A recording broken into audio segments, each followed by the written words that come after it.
Hi, I'm Jeremy Wade. Most of you know me from my show River Monsters, where I catch some of the biggest fish around the world. But I'm here today for a special issue, something different. I'm here with the backdrop of Sydney Harbour to talk about a much more devastating monster, the sea urchin. A special visit has been made by Professor Vlachos from the Harvard University to research this monster and see the devastating effects it has on our harbour.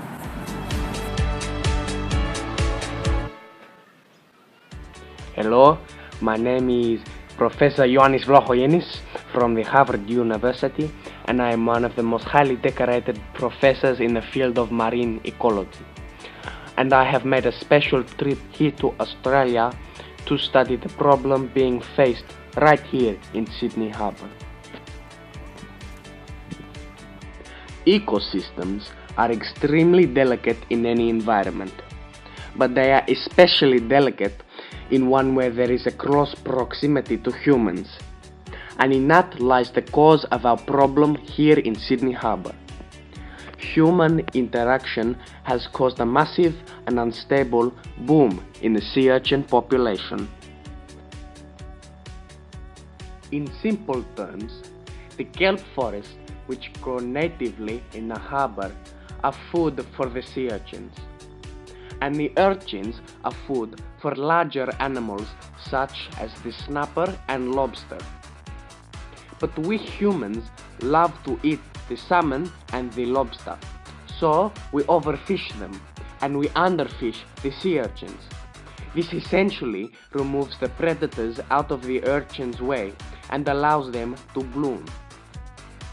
With a bloom in the sea urchins, they eat all the kelp forests, and this results in barrens, which is literally the rock with nothing on it. Later, the sea urchins eventually run out of everything to eat because they have eaten all of the kelp, and they either have to find a new location to eat kelp or they will eventually die of starvation. In order to solve this problem, we humans essentially need to stop disturbing the ecosystem of Sydney Harbour. However, as any of you know who have eaten snapper or lobster, you should know that they are very tasty, and Sydney-siders love eating snapper and lobster, and they simply will never stop. This is not a problem if the state government sets up nature parks in the harbour where lobster and snapper cannot be harmed, as well as limiting the lobster catch rate to the public and fishing companies. If this is done, then the lobster population can thrive in the nature parks, living in balance with the urchins as they eat them, but they can't eat enough to wipe out the entire population.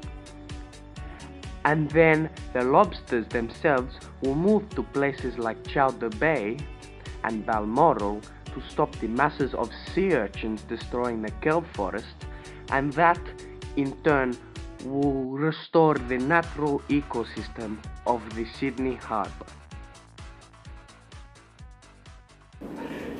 That may not compare to some of the river monsters that I've caught, like the arapaima or Wells catfish, but it is certainly just as deadly.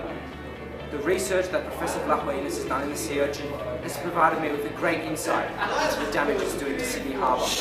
I completely agree with everything he said, and I believe it must be stopped before it's too late.